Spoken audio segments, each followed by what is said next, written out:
निवडणूक एकतर्फी होणार, मी केलेल्या कामाची पावती मला उद्या मिळेल. सिल्लोड नगर परिषदेचे शिंदेंच्या शिवसेनेचे उमेदवार अब्दुल सत्तार यांच्याकडून विश्वास व्यक्त. रत्नागिरीत 87 वर्षीय आजींनी आणि नगरदेवानं मतदानाचा हक्क बजावला, तर वाशिममध्ये दिव्यांग बांधवांनी मतदान केंद्रांवर येत केलं मतदान. कराडमध्ये सहलीच्या बसचा भीषण अपघात, अपघातामध्ये 8 विद्यार्थी गंभीररित्या जखमी. मालेगावात डोंगराळे प्रकरणात 2 दिवसांपूर्वी सुरू असलेला आमरण उपोषण स्थगित, मंत्री दादा भुसेंच्या मध्यस्थीनंतर उपोषण मागे.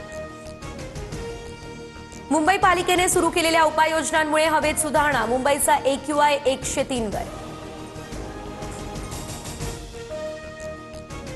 राज्यातील पारा घसरला, पुण्यात कडाक्याची थंडी, तापमानाचा पारा 9 अंश सेल्सिअसच्या खाली. धुळे, नंदुरबार, जळगाव, नाशिक, अहिल्यानगर आणि पुणे जिल्ह्यात थंडीची लाट येण्याचा अंदाज.